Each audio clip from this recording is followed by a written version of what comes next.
My husband's mistress thinks she won because she stole my rich husband, but he was flaunting my wealth. Now they're both going to taste poverty, and my best friend thinks I should tell the mistress. So, I, 39F, have been with my husband, 39M, for 14 years, and we have lived together for 11 of those years. Even though I said husband, we're not legally husband and wife on paper, as we are not legally married. Anyway, he came and told me that he was in love with someone significantly younger than us, 29F, 3 weeks ago. I was surprised at the lack of interest I had in receiving such information. I did love him, but maybe my love has always been conditional, and its survival depends on it being reciprocated, because it literally vanished the second he confessed to me that he was in love with another woman. He didn't want a separation, but maybe to open the relationship or let his feelings for her subside. At that, I said it was over. It was as if I had never had feelings for him at all. He was taken aback by my indifference, which I thought, the freaking audacity. Did he want me to be hurt and suffer? I told him that he should be relieved that he didn't cause pain. Instead, he has been sulking since. Last Friday, when I got home, the mistress was there, sitting in my kitchen, sipping my tea. I felt nauseous because, seriously? I told them that this wasn't civil at all and to never be in my home again, or I would call the cops. I went to my room, and I heard her yelling at him for not standing up for her. Then I heard her say something very curious: "Why haven't you kicked her out yet?" He was trying to tell her to lower her voice, whispering, "Later, we can discuss this later." She left, and he came to me apologizing. He said, "We didn't smash here if this is what you are scared of. She just dropped by because I was working from home today." I told him that he had until the end of March to move out and to find somewhere to be during the weekends. This morning, I changed all the locks. From now on, he isn't allowed in my place during my working hours. So, if he starts later or finishes earlier, he needs to wait for me to come home and let him in. But his mistress's words stuck with me. So, during the weekend, I have been stalking her social media. I think she believes that he is rich, or at least that he owns my apartment. I think she also believes that my parents' summer house and boat are his. Unfortunately, the loser has taken her there, probably bragging about his wealth because her hashtags were all about the good life.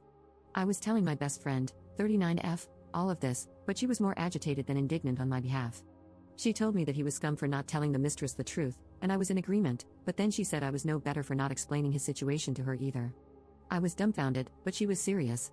I told her that it wasn't my job to bring the mistress back to earth. My best friend got very angry and demanded that I give her the mistress's username so that she could warn her. I refused, so she called me a bigger prick than he is then. I don't know what's going on with these people. Have they gone mad, or have I? When did our moral compass go askew like this? Can someone tell me that I am not insane? Update 1. I did it. I stood up to my former best friend via text, and I confronted her about her non-existent support when I went to her with my woes. I told her that she concentrated on the wrong issue. She should have been my shoulder to cry on.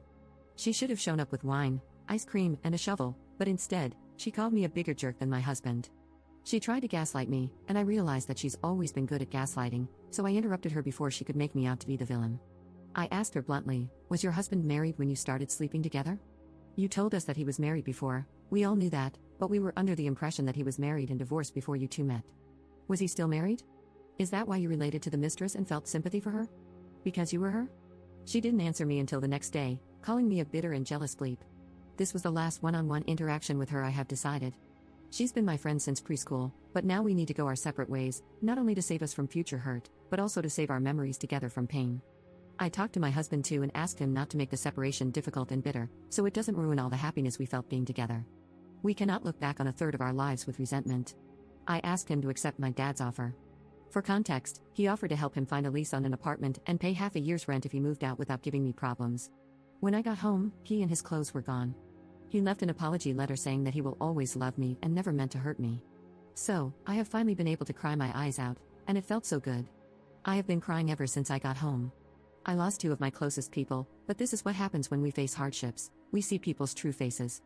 I don't know if anything major will happen to prompt more updates, but it is time for me to move on. Edit. Do not be mistaken, I'm not helping him out of kindness. I can't just kick the man out without a fight or a bribe.